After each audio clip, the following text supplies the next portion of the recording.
Hai semuanya, balik lagi di channel aku Reta Pramesti. Hai, gimana kabarnya? Semoga dalam keadaan sehat ya. Hari ini aku bahas lagi tentang soal-soal atau tipe soal yang sering muncul di TKA Ekonomi Soshum UTBK. So, enjoy! Jangan lupa kalau misalnya kamu suka konten kayak gini, untuk like, comment, share, serta subscribe. Terima kasih. Nah, jadi 10 tipe soal TKA Ekonomi ini aku sudah coba analisis gitu ya dari beberapa tahun ke belakang, which means mulai dari 2019 ke belakang, soalnya 2020 kan cuma TPS aja, oke? Okay? So, enjoy!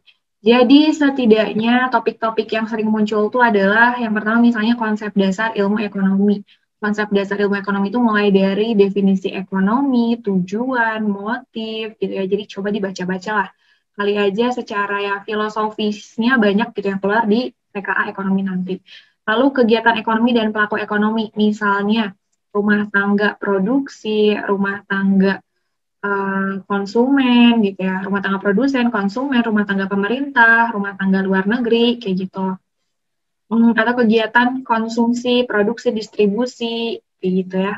Lalu permintaan, penawaran, dan harga keseimbangan. Nah, ini tuh tentang pasar ya, jadi misalnya pasar monopoli, oligopoli, monopolistik, kayak gitu. Atau misalnya tentang ininya, misalnya AP, average gitu ya, average produk, ataupun misalnya MP, marginal product, atau misalnya total revenue, kayak gitu. Pokoknya coba dipahami mengenai hal tersebut.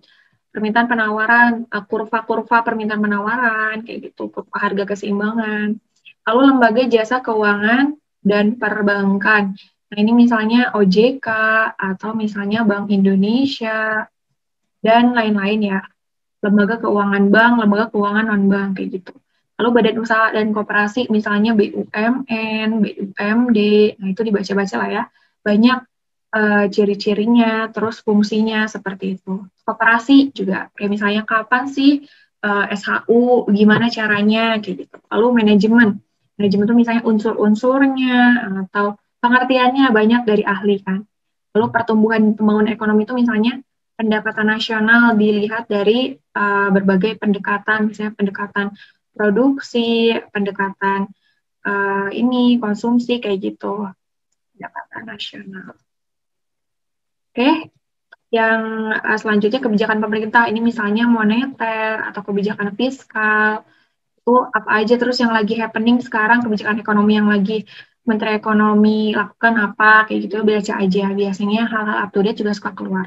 Lalu akuntansi mulai dari bikin jurnal, terus nanti ada neraca, ada jurnal penyesuaian, jurnal neraca saldo setelah penyesuaian, lalu jurnal penutup, jurnal pembalik, terus jadinya laporan kayak gitu ya.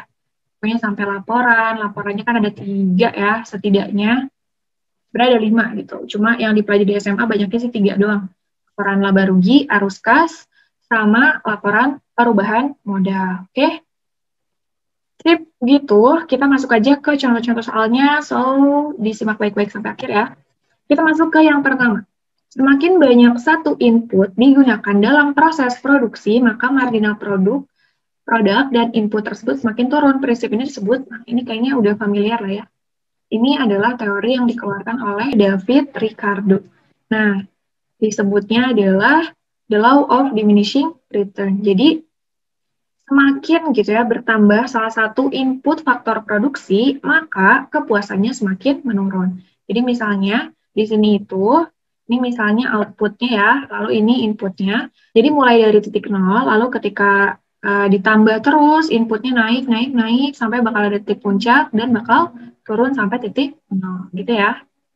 Jadi ini disebut the law of diminishing return. Jadi the law of diminishing return ya, coba dicari-cari lagi gitu teori-teori mengenai produksi itu banyak banget. Oke, kita masuk ke yang kedua. Pada pasar oligopoli, oligopoli adalah ketika ada 2 penjual ya. Harga itu cenderung kaku gitu. Hal ini disebabkan oleh, kenapa kaku? Karena ya bukan hanya 2 penjual sih, 2 atau beberapa penjual gitu ya. Karena harga yang nanti tuh misalnya berubah, itu tuh bakal elastis gitu ke perusahaan lain. Kenapa? Karena bakal mudah berubah juga. Kan kompetitornya sangat sengit ya. Kompetisi persaingan harga itu sangat sengit gitu. Jadi ketika biasanya salah satu perusahaan menurunkan harga, perusahaan lain juga bakal ngikutin. Jadi kayak beda tipis gitu. Contohnya apa misalnya kartu provider. Cobalah kita lihat gitu ya, perbedaan antara satu kartu provider sama kartu provider lain tuh nggak jauh beda ya nggak sih? Paling bedanya tuh di bandwidth, kecepatan, atau misalnya di jangkauan-jangkauan tertentunya beda gitu ya, di kualitinya beda. Cuma secara harga mirip-mirip ya nggak? Oke, jadi yang paling benar yang mana nih? Yang A ya. Oke, jadi ketika perusahaan menurunkan harga, perusahaan lain juga mengikuti. Jadi karena elastis gitu ya, mudah untuk berubah-ubah. Bukan price taker, bukan price maker ya. Terus biaya produksi tidak berpengaruh terhadap harga jual, juga enggak berpengaruh lah terhadap harga jual. Jumlah output tidak berpengaruh, berpengaruh lah. Oke, jadi yang paling tepat yang A. Kita lanjut, nomor 3 ini hitungan. Dalam perekonomian sederhana dua sektor diketahui bahwa fungsi konsumsi C sama dengan 200 tambah 0,8 Y. Maka multiplier ekonominya berapa? Nah, di sini dari si persamaan C ini kita tahu bahwa lihatnya MPC-nya itu adalah si 0, nya 0, ya. Jadi MPC-nya berapa? MPC-nya 0,8. Nah, kita coba cari dulu MPS-nya karena mencari multiplier ekonomi itu adalah 1 per MPS. Berarti MPS-nya kurangin aja 1 min 0,8. Jadi 1 min MPC itu rumus MPS. Oke? Jadi 1 min 0,8 berapa? 0,2. Nah, kita tinggal cari aja hasilnya. Jadinya 1 per MPS, 1 per 0,2. Nah, gimana nih? Ilangin dulu aja komanya ya. Berarti sama-sama kita kaliin 10. Jadi 1 kali 10, 10. 0,2 kali 10, 2. Jadinya 10 bagi 2, 5. Ya. Jadi jawabannya 5. Itu yang B. Oke. Nomor 4, unsur-unsur manajemen yang terkenal dengan istilah 6M adalah, nah di sini tuh ingat aja bahwa 6M itu ada 4M yang internal dan 2M yang eksternal. Ini biasanya sering banget keluar nih. Apa aja tuh? Jadi untuk yang internalnya itu ada man, money, material, machine. Man manusia, money uang, material bahan baku gitu ya, machine mesin. Oke, nah ini yang D nih, paling tepat. Lalu untuk yang 2M-nya method dan market. Jadi di luar dari yang internalnya, yang eksternalnya itu adalah metode dan pasarnya itu gimana sih kondisinya gitu. Siapa sih ceruk pasarnya seperti itu ya. Jadi yang paling tepat yang D. Yang lain-lainnya bukan ya. Ini manage nggak ada. Terus di sini juga ada manage, nggak ada. Margin juga nggak ada ya. Di sini mission juga nggak ada. Vision, mission itu bukan ya. Itu tujuan perusahaan ya kan, divisi misi. Bukan bagian dari unsur manajemen. Oke, kita lanjut. Nomor 5. Kemampuan manajemen koperasi menghasilkan SHU pada setiap akhir tahun disebut, nah kalau ini hafalan ya, jadi kemampuan dalam menghasilkan SHU disebut rentabilitas. Kalau solvabilitas apa? Solvabilitas itu adalah kemampuan melunasi utang jangka panjang. Ya. Utang jangka panjang. Oke, kalau likuiditas, kemampuan perusahaan dalam melunasi utang jangka pendek. Ini kebalikannya aja. Oke, kalau rasio modal sama rasio utang, ini ketika kita mencari capital rasio atau rasio utang. Gitu. Misalnya gimana? Rasio modal itu adalah modal per harta. Jadi berapa sih nilai modal dari aktiva atau harta yang kita miliki. Kalau rasio utang juga gitu. Jadi utang berapa sih kewajiban yang harus dibayarkan per aktiva yang kita miliki, gitu ya. Jadi yang paling tepat itu rentabilitas. Oke, lanjut nomor 6. Besar pendapatan nasional, ini juga biasa ditanya ini. Ini berdasarkan pendekatan produksi. Nah, kalau pendekatan produksi, rumusnya ini mudah. P1 kali Q1 ditambah P2 kali Q2 ditambah P3 kali Q3. Nah, ini P, ini Q. Kita tambahin aja ya. Kali baru tambah. Oke, berarti 300.000 kali 40.000. Kita simpan aja 000 ya. Jadi ibaratnya kita coret dulu 0nya, 3 belakang 0. Berarti 300 kali 40. 300 kali 40 ditambah 200 kali 1 ditambah 20 kali 500. Oke, berapa nih? 300 kali 40. Ini 40 ya. 300 kali 40 berarti 12, nolnya 3. 12.000 ditambah 200 kali 1, 200. Ditambah 20 kali 500, berarti 10.000. Oke, jadinya 12.000 tambah 10.000, 22.000 tambah 200, 22.200. Tambahin nolnya 3 yang kita lupakan tadi. Jadinya 22.200.000 yang B. Oke, mudah ya. Kalau pendekatan pengeluaran, kita pakai rumus yang C tambah I tambah G tambah X min M. Tapi kalau pendekatan produksi, kita tinggal kaliin aja P dan Q. Oke, nomor 7. Yang ditanyain ekuitas. Berapa perubahan ekuitas pemegang saham perusahaan X untuk tahun 2018? Di sini ada Januari, lalu ada Desember.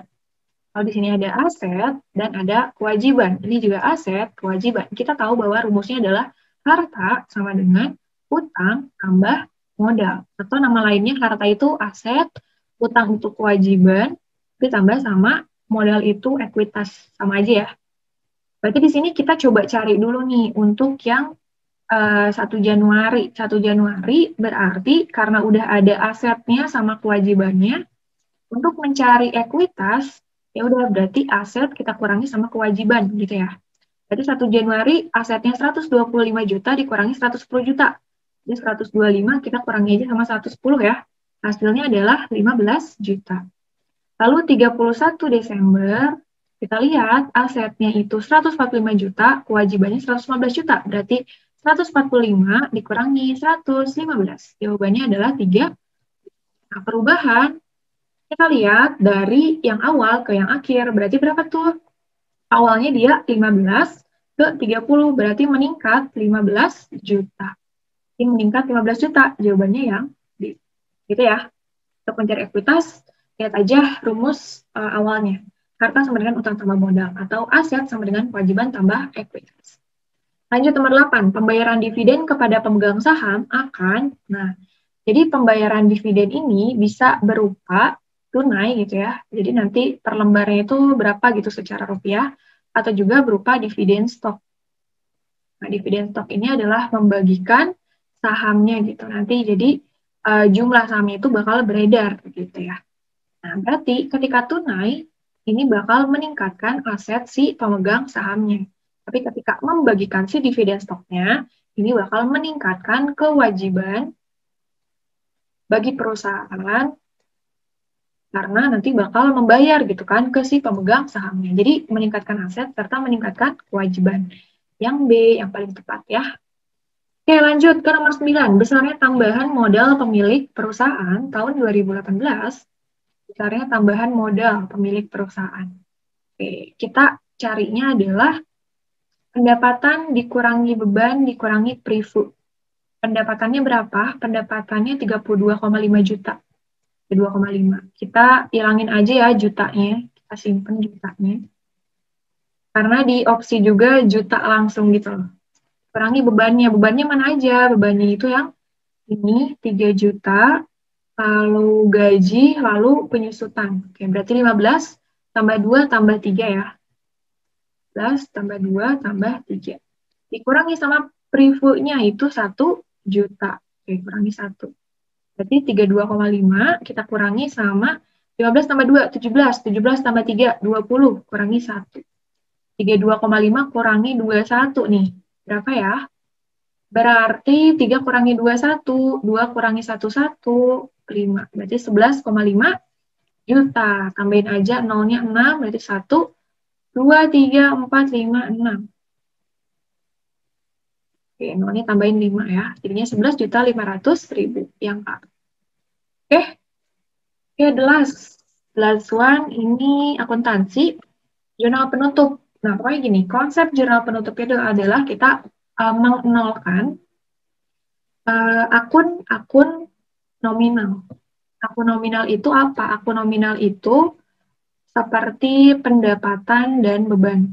Kenapa? Karena kita pengen tahu di tahun tersebut tuh pendapatan kita berapa, beban kita berapa. Sedangkan ada satu lagi namanya akun real. Kalau akun real itu adalah sisanya aja, selain pendapatan sama beban apa? Berarti harta, utang, modal ya. Nah, sedangkan kalau untuk jurnal penutup, kita mengenolkan saldo pendapatan dan beban. Nah, di sini makanya adanya penjualan, retur penjualan, pembelian, beban angkut gitu ya. Ini kita balikin aja dari normalnya. Jadi kalau misalnya penjualan bertambah, itu di kredit ya. Jadi yang bertambah nih, aku bakal kasih tahu. Untuk yang bertambah di CR, itu ada penjualan, lalu ada retur pembelian, sama potongan pembelian. Oke, sisanya itu bakal bertambah di debit. Nah, jadi kebalikannya, kalau misalnya kita mau menutup jurnal, kita balikin aja misalnya awalnya di sini kan penjualannya di kredit gitu ya. Berarti kan misalnya kas sama penjualan gitu kan.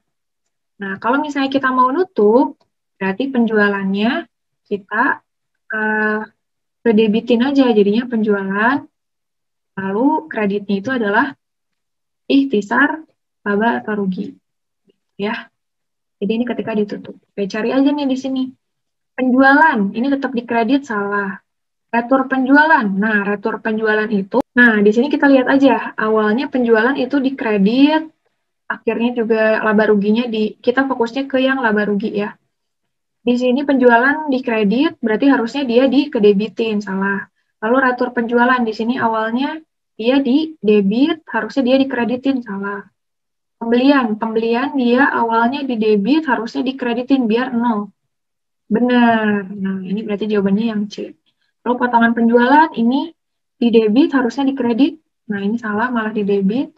Lalu ini beban angkut ini di debit harusnya di kredit untuk ditutup, tapi salah juga. Berarti yang benar yang C.